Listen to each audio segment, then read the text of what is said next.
నాయకులందరికీ, ఆడపడుచులకి, వీర మహిళలకి,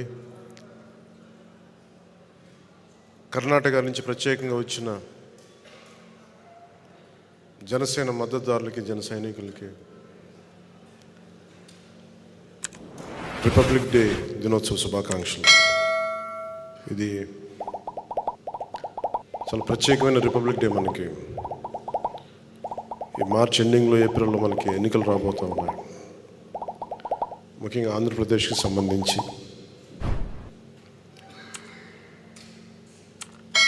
చాలా కష్టాల్లో కూరుకుపోయింది ఆంధ్రప్రదేశ్. ఈ 5 సంవత్సరాల్లో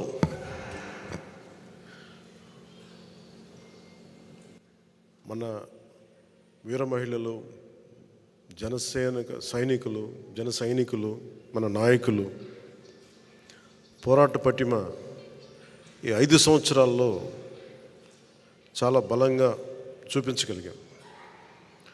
జనసేన అపరిమితమైన పోరాట బలం ఉన్న పార్టీ. ఆ పోరాట బలం 24లో రాజకీయ బలం కావాలి. ఆ దిశగా మనం అడుగులేస్తూ ఉన్నాం. ప్రభుత్వంలో మనం చాలా బలమైన భాగస్వామ్యం తీసుకుంటున్నాం. ఆ దిశగా మనం అడుగులేస్తూ ఉన్నాం.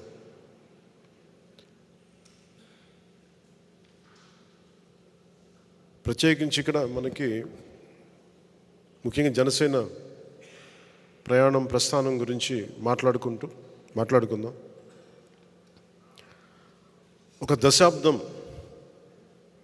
పార్టీని చాలా సమర్థవంతంగా నడుపుతున్నాం.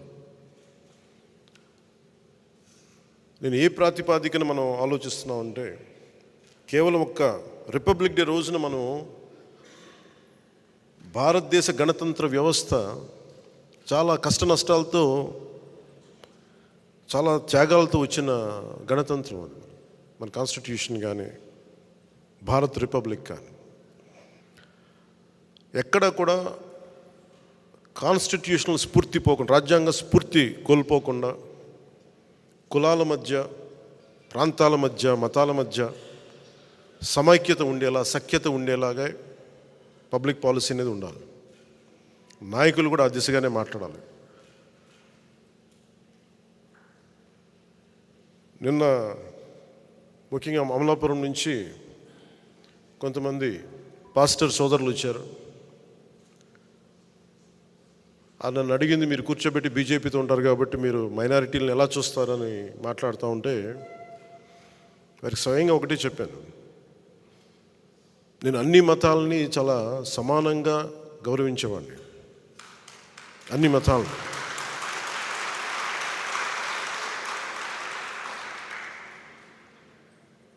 సెక్యులరిజం అనే పదానికి నేను కొన్నిసార్లు మాట్లాడుతున్నప్పుడు అందరూ ఏం అలవాటు చేస్తామంటే, గత 7 దశాబ్దాల పైచిలుకులో సెక్యులరిజం అంటే కేవలం ముస్లిం మనోభావాలు దెబ్బతింటేనే మాట్లాడాలి, క్రైస్తవుల మనోభావాలు దెబ్బతింటే మాట్లాడాలి, హిందువుల మనోభావాలు దెబ్బతింటే మాట్లాడకపోవటమే సెక్యులరిజం అనే ఒక రాంగ్ డెఫినేషన్ తీసుకున్నాం.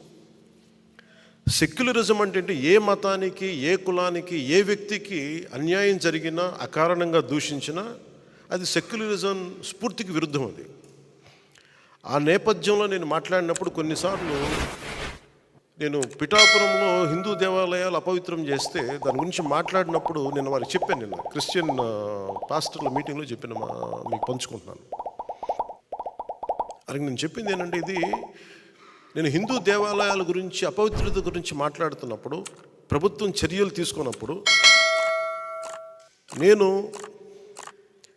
ఇది దోషులను పట్టుకోండి అంటే నేను హిందూ మతాన్ని వెనకేసుకు రావటం కాదు, ఒక అపవిత్రం చేసిన వ్యక్తుల్ని శిక్షించమని అర్థం. అలాగే ఒక చర్చి మీద దాడులు జరిగితే మొట్టమొదటగా స్పందించేది జనసేన, పవన్ కళ్యాణ్ అవుతారు. నేను వారికి చెప్పింది ఏంటంటే, నిజంగా నేను గౌరవం చూపించాలి. I'm practising Hindu. నేను నా వైఫ్ క్రిస్టియన్, నేను ప్రాక్టీసింగ్ హిందూ. నేను అంత మాత్రాన్ని కూర్చోబెట్టి క్రిస్టియన్ మతాన్ని కానీ ఇస్లాం మతాన్ని కానీ ఇంక ఏ అన్య మతాన్ని బౌద్ధాన్ని కానీ అసలు ఎక్కడ అగౌరవపరిచే మనస్తత్వం నాకు లేదు. అందుకని మన నాయకులు చాలామంది చూస్తాను, నేను ఎక్కడో నమాజ్ వినిపిస్తాను కొన్నిసార్లు చాలా సందర్భాల్లో నేను స్పీచ్ని ఆపేసిన సందర్భాలు ఉన్నాయి. నా గౌరవం అలా చూపిస్తాను. కాకపోతే ఓట్ల కోసం నేను మతాన్ని వాడను. ఓట్ల కోసం ఆ మతాన్ని, ఎందుకంటే ఎంతమంది చనిపోయారో నాకు తెలుసు. మన రాజ్యాంగాన్ని, భారత రాజ్యాంగం అనే ఒక రూపుదిద్దటానికి ఎంతమంది చనిపోయారు. ఇండియన్ రిపబ్లిక్, భారత్ రిపబ్లిక్ని స్థాపించడానికి ఎన్ని లక్షల మంది చనిపోయారు. సో ఈ పరిస్థితులన్నింటిని దృష్టిలో పెట్టుకుని చాలా చాలా బాధ్యతగా మాట్లాడతాను. ముఖ్యంగా ఈ రిపబ్లిక్ డే రోజున క్రైస్తవ సోదరులకి సోదరీమణులందరికీ కూడా జనసేన కేంద్ర కార్యాలయం నుంచి మాటిస్తున్నాను, మీకు బంగారు భవిష్యత్తు ఉండేలాగా మీకు అండగా నిలబడతాను ఈ రిపబ్లిక్ డే రోజున మీకు మనస్ఫూర్తిగా తెలియజేసుకుంటాను. అలాగే ఇస్లాం పాటించే మన సాటి భారతీయులందరికీ కూడా ప్రపంచంలో ఎక్కడా లేనంత సహృదయత మన భారతదేశ సమాజంలో ఉంది. మీకు చిన్నపాటి నష్టం వచ్చినా, కష్టం వచ్చినా, ఆర్థికపరమైన ఇబ్బందులు వచ్చినా ఈ దశాబ్దం కాలం పాటు మేము మీకు చాలా అండగా నిలబడ్డాం. మొన్న ఒకరు మాట్లాడుతూ, నువ్వు రామాలయానికి మీరు 30 లక్షలు ఇచ్చారు, మీరు హిందూ పక్షపాతిలాగా అని మాట్లాడితే నేను చెప్పాను, నేను 25 లక్షలు మన మస్జిద్లు కూడా ఇచ్చిన ఆ విషయం ఎందుకు మర్చిపోయారు మీరు అని. మీరు ఈ మాట మాట్లాడితే ఈ మాట కూడా గుర్తు చేసుకోవాలి కదా. అలా కాదు, నేను కూర్చోది అది నా ధర్మం, అది నా ధర్మాన్ని నేను గౌరవిస్తాను. ఇస్లాం మతాన్ని సంపూర్ణంగా గౌరవిస్తాను. నేను దాన్ని, నా మతాన్ని నేను ఆరాధిస్తాను. ఇస్లాం మతాన్ని సంపూర్ణంగా నేను గౌరవిస్తాను. నిన్న నా తెలిసిన జానీ మాస్టర్ ఆయన నాకు ప్రతిసారి నాకు ఖురాన్ ఇచ్చిన, బైబిల్ ఇచ్చిన చెప్పులు పక్కన పెట్టి మరీ తీసుకుంటాను, దాన్ని కళ్ళకద్దుకుంటాను. ఎందుకంటే భారతదేశంలో మనం మత సమైక్యత, మతం మనందరం ఐక్యత ఉండడం చాలా చాలా అవసరం. ఈరోజు నా అభిమానులు అందరూ కూడా అన్ని భిన్నమైన మతాల నుంచి, భిన్నమైన కులాల నుంచి ఉన్నారు నా అభిమానులు. నా ఇంట్లోనే నా భార్య క్రిస్టియానిటీ ప్రాక్టీస్ చేస్తుంటారు. క్రిస్మస్ జరుపుకుంటాం మా ఇంట్లో, కానీ ఇప్పుడు నా ఇంట్లో పూజ కూడా జరుగుద్ది, రోజు దైనందిక పూజ కూడా జరుగుద్ది. నా సెక్యూరిటీలు అత్యధిక భాగం ఇస్లాం మతానికి చెందిన వాళ్ళు. వారి పండగ వచ్చినప్పుడు, రంజాన్ వచ్చినప్పుడు వారికి నేను అండగా ఉంటాను, ప్రతి ఒక్కరికి నేను అండగా ఉంటాను నేను. అలాగే పోయినసారి 10 లక్షలు ఎందుకు ఇచ్చానంటే, ముఖ్యంగా ఈ మద్రాసాల్లో పిల్లలు చదువుకోవడానికి, వాళ్ళకి ఏదైనా అవసరాలకి 10 లక్షలు నేను ఇచ్చాను. నేను ఎప్పుడు నేను కొన్నిసార్లు ఇప్పుడు తెలియజేశాను, ఈసారి ప్రతి సంవత్సరం తెలియచేయను నేను, అంతే సైలెంట్గా చేసుకుని వెళ్ళిపోతుంటాను. నేను దీన్ని స్వార్థ రాజకీయ లబ్ధి కోసం, రాజకీయ ప్రయోజనాల కోసం వాడే వ్యక్తిని కాదు నేను. ఎవరైనా సరే కూర్చోబెట్టి మత ప్రాతిపాదికన ఓటింగ్ కోసం నేను కన్వీనియంట్గా మాట్లాడే వ్యక్తిని కాదు. ప్యూరెస్ట్ సెక్యులరిస్ట్ అనేవాడు, పరిపూర్ణమైన లౌకికవాది నాలాగే మాట్లాడతాడు.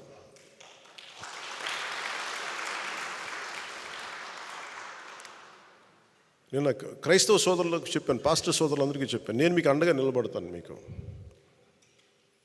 క్రైస్తవ సోదరులు మాట్లాడుతూ కోనసీమ కలహాల సీమ అయిపోయింది, గొడవల సీమ అయిపోయింది, ముఠా సంస్కృతిలాగా వచ్చేసింది అంటే ఈరోజు నేను చెప్పాను, కోనసీమ అనేది కలహాల సీమ కాదు, దాన్ని ప్రేమ సీమని చేద్దాం. నేను అమలాపురం పర్యటనకు వస్తాను. పర్యటన వచ్చినప్పుడు పాస్టర్ సోదరులందరికీ చెప్పాను, ముందు మనం ఒక ప్రేమపూర్వకం అందరం కలుద్దాం. అసలు ముందు మనం ఒక ఆత్మీయ కలయిక పెట్టుకుందాం, మనం ఒక ప్రేమ కలయిక పెట్టుకుందాం.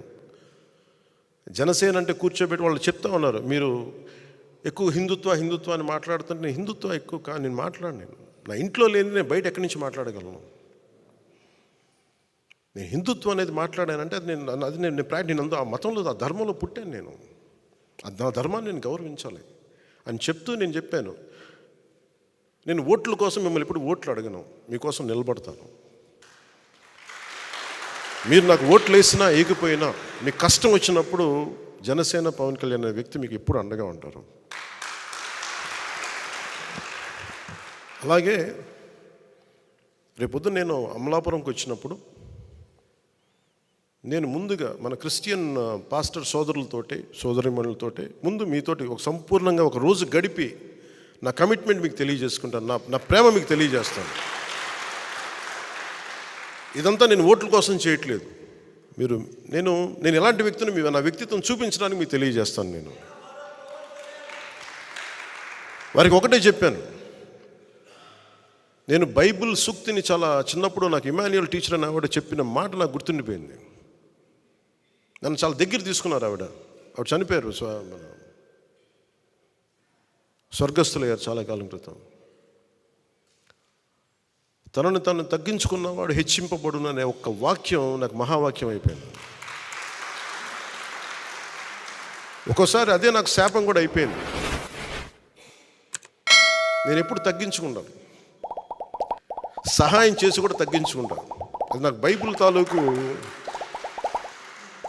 తాలూకు ఆ మహావాక్యం ఒకసారి నన్ను తగ్గించేస్తాయి. నేనేమనుకుంటానంటే, నేను భగవంతుడి వాక్యాన్ని నేను విన్నాను, చూసేవాళ్ళకి అది మరీ నన్ను నేను చంపేసుకున్నట్టుగా ఉంది, తగ్గించేసుకున్నట్టుగా ఉంది అని నేను ఒకసారి అనుకున్నప్పుడు, ఎప్పుడు నాకు భగవంతుడు అండగా ఉన్నాడు. దాన్ని క్రైస్తని పిలవండి, అల్లా అని పిలవండి, లేదంటే ఈశ్వరుని పిలవండి, రామాని పిలవండి, జగన్మాత అని పిలవండి. ఆ సుప్రీం ఫోర్స్కి అది నిరాకారం. ఆ భగవతత్వం నన్ను ఎప్పుడు కాపాడింది.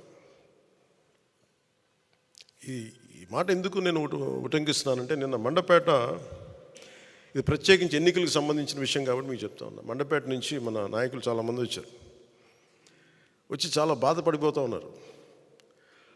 మనం పొత్తులో ఉండి మన చంద్రబాబు గారు ఇట్లా అనౌన్స్ చేశారు, మండపేట సీటు మనకి చెప్పాలి కదా అది అని అంటే, ఖచ్చితంగా అది సరైన విధానంలో చెప్పలేదు. ఖచ్చితంగా అంత మీకు ఏకీపిస్తున్నాను. చాలా ఇబ్బంది పడ్డారు అందరూ. మనకి మండపేట లాంటి నియోజకవర్గంలో పోయినసారే ఒక 18% ఓటు ఉంది. అది ఈ రోజున చాలా బలమైన అబౌవ్ 23, 28 ఎగ్జాక్ట్ చెప్పండి 28, దాదాపు 26 నుంచి 27, ఒక 10% పెరిగింది పోయిన దానికి ఈసారికి. నేనేం చెప్పానంటే వాళ్ళందరికీ, నేను కేవలం ఒక నియోజకవర్గాన్ని దృష్టిలో పెట్టుకొని మాట్లాడితే నేను నియోజకవర్గపు సంబంధించిన నాయకుడిని అవుతాను. నేను బర్డ్ ఐ వ్యూ అంటే అది విహంగ వీక్షణ ఉంటుందా, లేదంటే బర్డ్ ఐ వ్యూ. ఆ బర్డ్ ఐ వ్యూ నుంచి చూస్తే తప్ప నేను రాష్ట్రాన్ని సంపూర్ణంగా చూడాలి. దాంట్లో భాగంగా ఒకసారి కొన్నిపాటి ఏరియాలో ఇబ్బంది కలగచ్చేమో,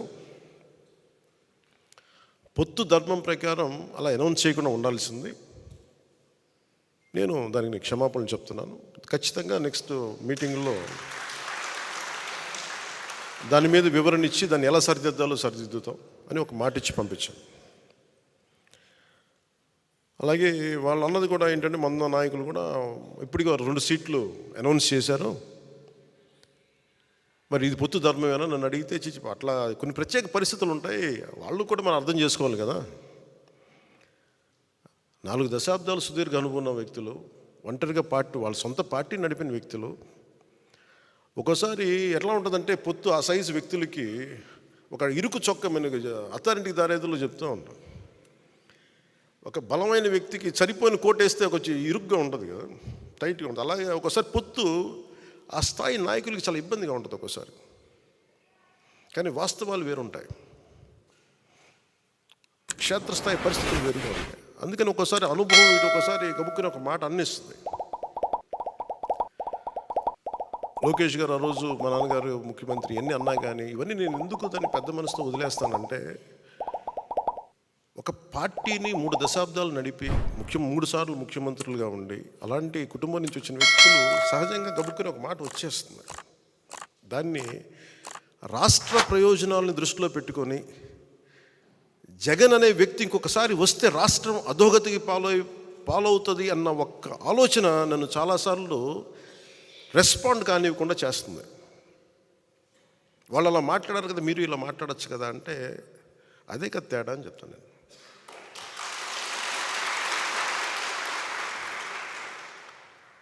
అంటే నేను చాలా ఆలోచించి, ఎందుకంటే ఒక పొత్తుని ఇబ్బందిగా గురి చేసి ఒక మాట మాట్లాడడం చాలా తేలిక.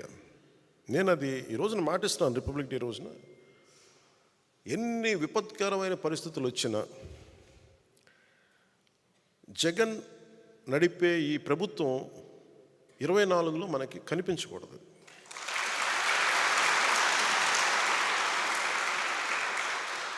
నాకు వ్యక్తిగతంగా జగన్ గారి మీద కక్ష లేదు, నాకు వైఎస్ జగన్ గారి మీద. కానీ ఆయన విధానాలు కానీ ఆయన ధోరణి కానీ ప్రజల్ని ఇబ్బంది పెట్టేవి, రాష్ట్రాన్ని అప్పుల పాలు చేసేవి, అప్పులకి దగ్గర చేసేవి, అభివృద్ధికి దూరం పెట్టేవి ఆయన పథకాలన్నీ. శాంతి భద్రతల్ని పరిస్థితుల్ని అసలు చేతుల్లో లేకుండా విపరీతమైన శాంతి భద్రతల సమస్యని సృష్టించిన వ్యక్తి. ప్రజాస్వామ్యంలో ఎవరికైనా ఒక తప్పు జరిగితే నా అభిప్రాయం చెప్పుకునే హక్కు ఉంటుంది. అసలు నువ్వు అభిప్రాయమే చెప్పకూడదంటే అది భగవంతుడిచ్చిన హ్యూమన్ రైట్, అది నా హక్కు, అది నా వాక్. నిన్న పాస్టర్ సోదరులు కూడా వచ్చి మాట్లాడుతూ ఉంటే ఏదో మాట్లాడారు, గతంలో మీరు ఈ మాట అన్నారు, మమ్మల్ని ఇబ్బంది కలిగించింది మా వాళ్ళకంటే, మీరు ఖచ్చితంగా ఇంత ప్రేమతో వచ్చారు, మీరు నన్ను తిట్టాలనుకుంటే సంపూర్ణంగా తిట్టని నేను భరిస్తానని చెప్పాను. నాయకుడి ముఖ్య లక్షణం తిట్లు భరించడం కూడా. కేవలం మెచ్చుకోవడాలు ప్రైజెసే కాకుండా ఒక నాయకుడి తాలూకు కీలకమైన లక్షణం తిట్లు తినటం, విమర్శ తీసుకోవడం కూడా అవసరం అవ్వాలి. అలాంటిది ఒక ముఖ్యమంత్రికి ఏ స్థాయిలో ఉండాలి. నువ్వు ఎవరు పడకూడదు, ఎవరు ఎదురు తిరగకూడదు అనుకుంటే ఇది రాజరికం కాదు జగన్, ఇది ప్రజాస్వామ్యం, ఇది జగన్ స్వామ్యం కాదు. ఇది ప్రజలు ఎదురు తిరుగుతారు, మాట్లాడతారు, విను, భరించు. పద్ధతులు మార్చుకోండి, మార్చుకోండి. ఏ రోజు ఈ వ్యక్తి లైవ్ ఒక మీడియా వారితో మాట్లాడలేడు, ఒక ప్రెస్ మీట్ చెప్పలేడు, ఒక ప్రెస్ మీట్ పెట్టలేడు అతను. అరేంజ్డ్ ప్రెస్ మీట్స్ తప్ప. ఎప్పుడు అవన్నీ ఒక తప్పులు ఉండొచ్చు, ఇంకోటి ఉండొచ్చు, కానీ అసలు ఎక్కడా కూడా నువ్వు అందరిని ఇబ్బంది పెట్టేవి, ఒక సగటు ఇంట్లో పని చేసుకునే ఒక 35 ఏళ్ళ మహిళని చిన్నపాటి నిరసనకి, పాపం ఆ రోజే జాయిన్ అయ్యి నిరసన కార్యక్రమానికి వస్తే ఆవిడని అందరితో పాటు ఆవిడని కూడా అరెస్ట్ చేసేసి అటెంప్ట్ మర్డర్ కేసు పెట్టారు ఆవిడ మీద. ఎంత దాష్టికం. అంబేద్కర్ గారి విగ్రహం ఒకవైపు పెడతారు, ఒక దళితుడిని చంపేస్తే వాళ్ళ శవాన్ని ప్యాక్ చేసి ఇంటి ముందు డోర్ డెలివరీ చేస్తే ఆ వ్యక్తిని ఊరేగింపిస్తారు వైసీపీ. నాకు ఈ రెండింటికి పొందడం కుదరదు. నీకు ఈ గౌరవం ఉన్నప్పుడు ఈ వ్యక్తికి శిక్ష పడాలి, ఈ వ్యక్తి రక్షింపబడాలి. 23 దళిత బంధు పథకాలు వాళ్ళకి తీసేశారు. అంబేద్కర్ గారి విగ్రహం పెట్టి అవి పెడితే అప్పుడు కదా ఆయనకి నిజంగా నివాళి. ఇవేమో విగ్రహం పెట్టేసి ఇది వదిలేస్తే మరి ఎవరికి ప్రయోజనం? సో నాకు ఇలాంటివన్నీ 1 కాదు 2 కాదు. పాపం డాక్టర్ సుధాకర్ అనే వ్యక్తిని, మాస్కులు లేవు కరోనా టైంలో ఉంటాయి, అతని మీద పిచ్చోడిని చేసి చచ్చిపోయేలా చేశారు అతన్ని. 1, 2 కాదు ఇట్లాంటివన్నీ. ఆంధ్రప్రదేశ్ అత్యధికంగా దళితుల మీద దాడి జరిగే రాష్ట్రంగా పేరు వచ్చింది. ఎక్కువ ఫాల్స్ ఎస్టీ అట్రాసిటీ కేసులు ఆంధ్రప్రదేశ్లో బుక్ అయినాయి. ఈ రోజున అది ఏ స్థాయికి వచ్చిందంటే బీసీలకి ప్రత్యేక రక్షణ చట్టం కావాలనే స్థాయికి వచ్చింది. తెలుగుదేశం నాయకులు ప్రతిపాదించడానికి మేము యాక్సెప్ట్ చేయడానికి కారణం అదే అయింది. ఒకవైపు దళితులకి న్యాయం జరగట్లేదు, ఫాల్స్ ఎస్టీ అట్రాసిటీ కేసులు పెడతా ఉన్నారు. ఇంత అల్లకల్లోలంగా ఉదాహరణకు చెప్తున్నాను. అలాగే ఈ వ్యక్తి ఏ మాట ఒప్పుకోడు, మాట ఇస్తాడు. నేను మద్యపాన నిషేధిస్తానని చెప్పి వచ్చిన వ్యక్తి సారా వ్యాపారం అయిపోయాడు. ఇతను ముఖ్యమంత్రి సారా వ్యాపారం మనం అర్థం చేసుకోవాలి. మరి ఇట్లాంటివన్నీ 1, 2 కాదు 30,000 మంది ఆడపిల్లలు అదృశ్యం అయిపోయారు. అదృశ్యం అయిపోయినట్టు ఏం చేయాలి? ఎందుకు మిస్ అయిపోయారు? ఎంతమంది తిరిగి వచ్చారు? అసలు ఏం జరిగింది చెప్పాలి కదా, కనీసం నువ్వు వివరించాలి కదా. ఆ వివరణ ఉండదు. అన్యాక్రాంతంగా అకారణంగా కేసులు పెట్టడం, జైళ్ళల్లో పెట్టించడం. సో నిన్న కూడా మండపేట నాయకులతో మాట్లాడుతూ నేను ప్రత్యేకంగా పంచుకోవాలని ఇది మాట్లాడుతున్నాను. జనసేన ఎందుకు సింగిల్గా వెళ్ళకూడదు? మనం ఎంతసేపు బలాన్ని ఇచ్చేవాళ్ళం అవుతున్నాం కానీ బలం తీసుకునే వాళ్ళం అవ్వట్లేదు. మనం అంటే మన ఇన్ని స్థానాలు తీసుకోవాలి, 53 స్థానాలు తీసుకోవాలి, 70 స్థానాలు తీసుకోవాలి అంటే ఇవన్నీ తెలియని వ్యక్తిని కాదు నేను.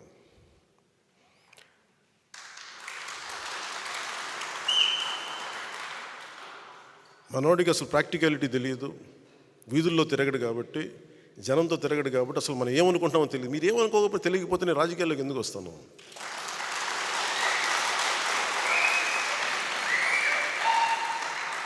నాకైనా సరదానా అవివేకమా? నాకేమన్నా జనసేన వచ్చింది కూడా రాష్ట్ర విభజన ఒక్క నాయకుడు మాట్లాడట్లా. ఆంధ్రప్రదేశ్కి జరిగిన అన్యాయానికి, లేదంటే రాష్ట్ర విభజన ఇలా చేయకూడదు, ప్రజల మధ్య ఇలా చిచ్చు పెట్టకూడదు, విభజన జరగాలంటే చాలా సైంటిఫిక్గా జరగాలి అని ఒక పద్ధతి తీరు లేదు. ద్వేషంతో విడిపోవడం కష్టం, తేలిక. ఇద్దరు వ్యక్తుల్ని కలపడం చాలా కష్టం, ఇద్దరు వ్యక్తులు విడగొట్టడం చాలా తేలిక. ఒక కట్టడాన్ని నిర్మించడం కష్టం, ఒక కట్టడాన్ని కూల్చడం ఒక లెస్ దెన్ 24 సెకండ్స్. అందుకే నేను ఎప్పుడు నిర్మాణాన్ని ఇష్టపడతాను, విధ్వంసాన్ని ఇష్టపడను. అందుకే నా పద్ధతులు ఒకసారి ఇబ్బందిగా ఉంటాయి. గొడవలు పెట్టి నేను అంత ఈజీగా గొడవలు పెట్టుకోను. కష్ట నష్టాలు తెలుసు. ఎందుకు ఒక్కడనే మనం వెళ్ళలేదని అనడానికి కారణం, అసలు ఎందుకు ఈ మాట చెప్పారు? వైసీపీ, నేను మాట్లాడుతున్నప్పుడు వైసీపీ వ్యతిరేక ఓటు చేయకూడదు అనటం వల్ల మీకు టీడీపీ పార్టీ బతికేసింది, మీరు జైలుకి వెళ్ళి చెప్తే వాళ్ళు బతికేశారు, మేము నలిగిపోతున్నాం. అంటే నాకు కనుక 2019లో నాకు సలహాలు ఇచ్చేవాళ్ళందరూ, నేను 153 స్థానాల్లో పోటీ చేయించాం. 30-40 మంది కనుక నన్ను ఎమ్మెల్యేలుగా గెలిపించుంటే ఈరోజు సంపూర్ణ హక్కు ఉండేది. 30-40 మంది పక్కన పెట్టండి, కనీసం నన్ను కూడా గెలిపించలేకపోయారు. కనీసం నన్ను గెలిపించున్నా కానీ బాగుండేది. 30-40 స్థానాల్లో పెట్టి కనీసం నన్ను గెలిపించిన ఒక్క సీటు నాకు గెలిచిగా నేను ఎల్లుండుంటే అప్పుడు నీకోసం నిలబడ్డాం, అందుకని ఈసారి నువ్వు ముఖ్యమంత్రి స్థానం అడగండి, ముందుకు వెళ్ళకూడదు పొత్తునంటే అప్పుడు నేను వింటాను సంపూర్ణంగా. నువ్వు ఏమి మనకు రిజల్ట్స్ చూపించకుండా ఎట్లా అడుగుతావంట? రిజల్ట్స్ చూపించకుండా ఎలా అడుగుతాం? ఈరోజు మన అందరితోటి మర్యాదగా మాట్లాడుతున్నారు, గౌరవిస్తున్నారు కేంద్ర ప్రభుత్వం అంటే 18 లక్షల ఓటు పైచిలుకు మనం సంపాదించగలిగాం మనం పోయిన ఎన్నికల్లో. అది 6% ఓటు. అది మనం ఇంట్లో వాళ్ళు నిలబడితే మన ఇంట్లో వాళ్ళే ఓటేరు. అలాంటి వ్యక్తులు బోల్డంతమంది ఉన్నారు ఇక్కడ. కన్విన్స్ చేయలేం, 1 లక్షల మందిని కల్పించి కన్విన్స్ చేయలేం మీరు నాకు ఓటు వేయండి అని. ఒక విషయం మీద ఆర్గ్యుమెంట్ చెప్పాలి. ఇది ఎందుకు రైటు, ఇది ఎందుకు సరైంది, ఇది ఎందుకు సరైంది కాదని చాలా స్పష్టంగా చెప్పగలిగేంత ఎబిలిటీ ఉండాలి. Convincing ability, debate ability, negotiating ability. నేను దశాబ్దం పాటు నలిగి అవమానాలు పడి పిచ్చి పిచ్చిగా మాట్లాడుతున్నా, అన్నీ దేనికి భరిస్తాం? ఇవన్నీ ప్రజలు బాగుండాలి మనకి. ఒకసారి ఒక ఎమోషనల్ గుడ్డిగా నమ్మేస్తాం మనం అందరం. అవన్నీ మారాలి. ఇవన్నీ మనకున్న ఇండివిజువల్గా వెళ్తే ఏం జరిగి ఉండేదంటే ఖచ్చితంగా మనం కొన్ని సీట్లు సాధిస్తాం, అనుమానం లేదు దాంట్లో. ప్రభుత్వంలోకి అడుగు పెడతాం లేదు నాకు తెలియదు. నేను పోయినసారి జరిగిన దీని పరాభవం అనండి, దెబ్బనండి, ఓటమి అనండి, అది నన్ను చాలా ఆలోచన తీరుని మార్చుకునేలా చేసింది నన్ను. పోనీ జగన్ అనే వ్యక్తి కూడా తెలుగుదేశాన్నే టార్గెట్ చేసి మనల్ని వదిలేస్తే మేబీ ఒంటరిగా పోటీ చేసేవాడినేమో. జగన్ తాలూకు చాలా కీలకమైన లక్షణం ఏంటంటే ఎవరిని స్పేర్ చేయడం. అతను సొంత చెల్లినే స్పేర్ చేయని వాడు మనల్ని ఎలా స్పేర్ చేస్తాడు?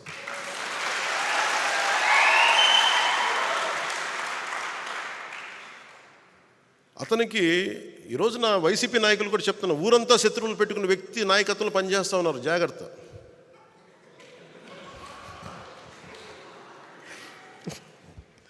లేదు, ఊరంతా శత్రువులు అతనికి, జాగ్రత్త. మీరు అతని కింద నడుస్తూ ఉన్నారు, మీరు ఆయనకి నాయకత్వం కింద.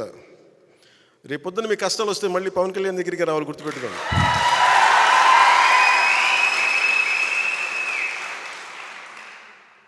మనస్ఫూర్తిగా మిమ్మల్ని అందరినీ ఏదో ఒకలా మేము చూసుకుంటాం బాగా. ఎందుకన్నా చాలా పెద్ద మనసు. ఎందుకు పెద్ద మనసు అంటే కక్ష కారుణ్యాలతోటి కక్షపూరితంగా ఉంటే సమాజం విచ్ఛిన్నం అయిపోతుంది. మొన్న అడుగుతా ఉన్నారు, మీరు అలా చేశారు ఇలా చేశారు, వాళ్ళు తిట్టారు ఇలా తిట్టారంటే నన్ను తిట్టింది ఎవరయ్యా అని అడిగారు. నన్ను వీధి కుక్క అని తిట్టిన వాళ్ళు కూడా ఉన్నారు. నన్ను అవి ఎందుకు భరించి ముందుకెళ్తాను? నన్ను పచ్చిబూతులు తిట్టిన వాళ్ళు క్షమించడం అనేది మానవ ధర్మం కదా అంటాను. ఉన్నత స్థాయి వ్యక్తిత్వంలో ఎవడైనా సరే క్షమించడం అనేది చాలా గొప్ప గుణం. అది నేను నేర్చుకున్నాను. ఎవరి దగ్గర నుంచి నేర్చుకోవాలో? నెల్సన్ మండేలా దగ్గర నుంచి నేర్చుకున్నాను. చాలాసార్లు మీరు తిట్టిన వాళ్ళతో మాట్లాడతారు, గౌరవిస్తారు, నమస్కారాలు పెడతారంటే నేను ఒకటే చెప్పాను. నెల్సన్ మండేలాని శ్వేత జాతీయులు 2 దశాబ్దాల పాటు జైల్లో పెట్టి, రాబిన్ ఐలాండ్లో జైల్లో పెట్టి, చిన్నపాటి సెల్లో పెడితే అతను విప్లవకారుడు. ఒకప్పుడు జైల్లోకి వెళ్ళిపోయి అతను ఇన్విక్టస్ అనే ఒక పద్యం అదే ఒక ప్రేరణ అయ్యి దాన్ని 5-6 వాక్యాలను చదువుకుంటూ 22 దశాబ్దాలు బతికేసి అతని రోజు అవమానపరిచే శ్వేత జాతీయులు వీళ్ళందరినీ అవమానాలు భరిస్తూ ఫైనల్గా ప్రజల తాలూకు ఒత్తిడికి ఆయన బయటికి రావాల్సి వస్తే ఎవరైతే ఆయన హింసించారో, అవమానం చేశారో, ఆయన మీద మూత్ర విసర్జన చేసిన వాళ్ళని కూడా ఆయన భరించాడు. ఆయన ఏమన్నాడంటే, బయటకు వస్తే తెల్ల జాతీయులు అందరినీ సమూలంగా ఒక శిరిచ్ఛేదం చేయడానికి అంత మైండ్ సెట్లో ప్రజలు ఉంటే ఆయన అందరినీ ఏమన్నా, ఇది రెయిన్బో నేషన్, ఇది అందరం కలిసి ఉండాలి, ఈ దేశంలో జరిగిన తప్పులు జరిగిపోయినాయి, మర్చిపోదాం, పెద్ద మనసుతోటి మనం తీసుకోవాలని చెప్పి శ్వేత జాతీయుల్ని సంపూర్ణంగా అవమానపరిచిన శ్వేత జాతీయుల్ని సంపూర్ణంగా అర్థం చేసుకొని ముందుకు తీసుకెళ్ళిన మహానాయకుడు. అలాంటి మహానాయకుడు అలా ఉన్నప్పుడు నన్ను 10 సార్లు 10 మంది తిట్టుండొచ్చు నన్ను మహా అయితే. ఆ నాయకుడు స్ఫూర్తితోటి నేను పెద్ద మనసుతో వదిలేస్తాను అంతే. దీనికి కారణం ఏంటంటే ప్రజలు బాగుండాలి, కక్షలు పెట్టుకుంటే విధ్వంసం తప్ప నిర్మాణం ఉండదన్న ఒక ఆలోచన సదుద్దేశంతో భరిస్తాను. దాంట్లో భాగంగానే పొత్తులో కూడా ఒక మాట అటు ఒక మాట ఇటు ఉంటుంది. పై స్థాయి నాయకులు మాట్లాడినా కొన్నిసార్లు కింద స్థాయి నియోజకవర్గపు స్థాయి నాయకులు, ఇంకా పంచాయతీ స్థాయి నాయకులు కూడా ఒకసారి కొంచెం ఇబ్బందికరమైన పరిస్థితులు ఉంటాయి. నాయకత్వపు లక్షణాలు పంచాయతీ స్థాయి నుంచి వార్డు స్థాయి ఎవరికి ఉన్నా కానీ దీన్ని అర్థం చేసుకొని పైకి వెళ్ళకపోతే నేను చేసే ప్రయోజనం ఆ ప్రాంతం వరకు నిష్ఫలం అవుతుంది. అందుకని దీంట్లో నేను అందరికీ మాటిస్తున్నాను, ఈ పొత్తుతోనే మనం ప్రభుత్వం తీసుకొస్తున్నాం. జనసేన తెలుగుదేశం ప్రభుత్వాన్ని తీసుకొస్తున్నాం. దీంట్లో కొన్ని ఆటుపోట్లు తప్పు భరించాలి. ఒక మాట ఎక్కువ ఉంటుంది, ఒక మాట తక్కువ ఉంటుంది. అల్టిమేట్గా మన అందరికీ కావాల్సింది ప్రజా సంక్షేమం. కామన్ మినిమం ప్రోగ్రాం కింద రాష్ట్ర ప్రయోజనాలకు ఏమేమి చేయాలి, రాష్ట్ర ప్రయోజనాలకి ఏమేమి ఉండాలి, మనకి ప్రజలకు ఎలాంటి కార్యక్రమాలు కావాలి, ఎలాంటి పాలసీలు ఉండాలి, ఎలాంటి భవిష్యత్తు చూపించాలి, కామన్ మినిమం ప్రోగ్రాం కింద వస్తుంది. కామన్ పొలిటికల్ ప్రోగ్రాం కింద లోకల్ బాడీస్ దగ్గర నుంచి, పరిషత్తుల దగ్గర నుంచి, మొత్తం అన్ని విభాగాలు, స్థానిక అన్ని పంచాయతీల దగ్గర నుంచి మొదలుకొని కార్పొరేషన్ల వరకు జనసేన ఖచ్చితంగా 3వ వంతు సీట్లు మనం తీసుకుంటాం. దాంట్లో ఎందుకంటే మీరందరూ ఈరోజు కూర్చున్న పెద్దలు కూడా అందరూ కూడా కనీసం 3వ వంతు మనం వార్డ్ మెంబర్స్గా ఉండాలి. ఓటు ట్రాన్స్ఫర్ అవ్వాలంటే ఖచ్చితంగా ఇది జరుగుద్ది. ఇవన్నీ మాట్లాడుకున్నాం, దీన్ని ముందుకు తీసుకెళ్తాం. కేవలం నేను ఎమ్మెల్యే సీట్ల దగ్గర ఆగిపోవట్లేదు, ఆ దృష్టిలో మీకు పెడుతున్నాను. ఎందుకంటే ఒక పార్టీ నిర్మాణం లేదంటే మండల స్థాయి, గ్రామ స్థాయి, పంచాయతీ స్థాయి, వార్డు స్థాయి వరకు నాయకత్వం ఉండాలి ఒక పార్టీకి. ఇది చాలా చక్కటి అవకాశం మనందరం పెంపొందింపు చేసుకోవడానికి. టీడీపీకి మనం కలిస్తే ఏమైపోతుందంటే ఇద్దరం కలిసి నిర్మాణం చేసుకోవచ్చు. వాళ్ళు పునర్నిర్మాణం లేదంటే వాళ్ళకి కొంత ఎక్స్ట్రా బలం తీసుకోవచ్చు, మనం బలమైన నిర్మాణం చేసుకోవచ్చు. ఇది ఇద్దరికీ మంచిది. ఇది భవిష్యత్తు ఏది ఎట్లా ఉన్నప్పటికీ కూడా ఈ క్షణం మనం ఇప్పుడు చేయాల్సింది సంపూర్ణంగా ఒక మాట అటున్నా ఆటుపోట్లున్నా ఇటున్నా కానీ మనం కలిసే వెళ్తున్నాం. అలాగే వారు 2 సీట్లు అనౌన్స్ చేశారు కాబట్టి ప్రత్యేక పరిస్థితుల్లో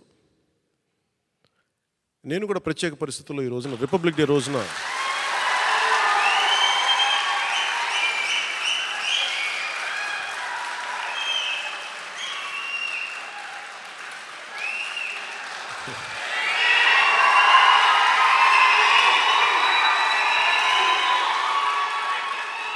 నేను కూడా ప్రత్యేక పరిస్థితుల్లో వాళ్ళు 2 సీట్లు అనౌన్స్ చేశారు కాబట్టి నేను కూడా 2 సీట్లు అనౌన్స్ చేస్తున్నాను ఈ రోజున. అది పరిస్థితులు అలాంటివి. సో నాకు కూడా ఒత్తిడి ఉంటుంది, అప్పుడు చంద్రబాబు గారికి కూడా ఒత్తిడి ఉంటుంది, నాకు కూడా ఒత్తిడి ఉంటుంది కాబట్టి ఆ ఒత్తిడిని నేను కూడా తట్టుకోవడానికి రిపబ్లిక్ డే రోజున నాకు ఆర్ అక్షరం బాగుందనిపించింది. రిపబ్లిక్ డే RRR లాగా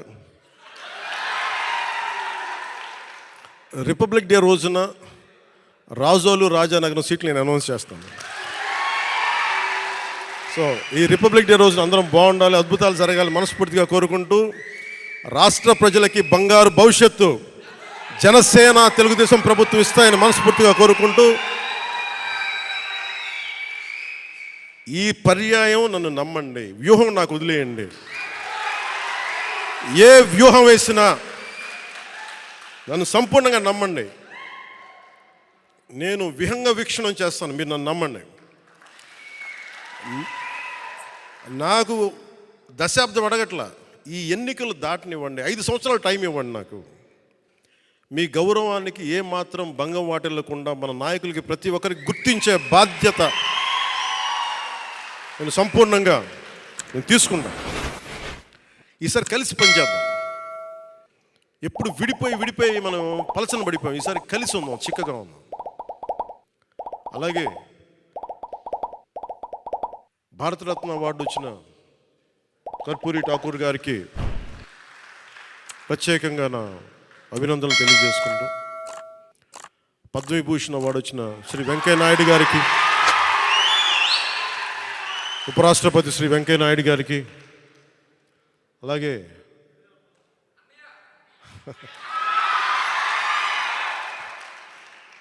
మా పెద్దన్నయ్య మెగాస్టార్ చిరంజీవి గారికి మనస్ఫూర్తిగా నా అభినందనలు తెలియజేసుకుంటూ, వైజయంతిమాల బాలి గారికి, మిగతా అవార్డు గ్రహీతలందరికీ కూడా నా అభినందనలు తెలియజేసుకుంటున్నాను. ప్రత్యేకించి పద్మ అవార్డ్స్ గురించి మాటలు చెప్పి ముగిస్తాను. నరేంద్ర మోదీ గారికి మనస్ఫూర్తిగా నా అభినందనలు తెలియజేస్తాను. ఎందుకంటే మారుమూల ప్రతిసారి పద్మ అవార్డ్స్ అనగానే రికమెండ్ చేస్తారు, ఈ వ్యక్తికి ఇవ్వాలి, ఈ వ్యక్తికి ఇవ్వాలి అని. వాటన్నిటినీ పక్కన దోసేసి టాలెంట్ ఎక్కడుంది, ప్రతిభ ఎక్కడుంది, త్యాగం ఎక్కడుంది ఆయన వెతుక్కొని మరి దేశం నలుమూలల నుంచి ఆయన వ్యక్తులను తీసి పద్మ అవార్డ్స్ ఇవ్వటం ప్రధానమంత్రి నరేంద్ర మోదీ గారికి మనస్ఫూర్తిగా నా హ్యాట్స్ ఆఫ్ తెలియజేస్తాను.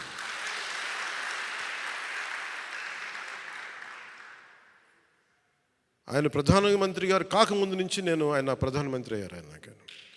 ఆయన గుర్తించాను, భవిష్యత్తుకి భారతదేశానికి ఇలాంటి నాయకుడు కావాలని. అలాంటి ప్రధానమంత్రి గారికి రిపబ్లిక్ డే దినోత్సవం రోజున అభినందనలు తెలియజేసుకుంటూ, భారతీయ జనతా పార్టీ నాయకులందరికీ, రాష్ట్ర నాయకులందరికీ, తెలంగాణ ఆంధ్రప్రదేశ్ రాష్ట్ర నాయకులందరికీ, కేంద్ర మంత్రివర్గానికి, భారతీయ జనతా పార్టీ నాయకులందరికీ, పెద్దలు అమిత్ షా గారికి, నరేంద్ర మోదీ గారికి, నడ్డా గారికి, ప్రతి ఒక్కరికి పేరు పేరున అభినందనలు, నా హృదయపూర్వక నమస్కారాలు తెలియజేసుకుంటూ సెలవు తీసుకున్నాను. జై జనసేన, జై హింద్.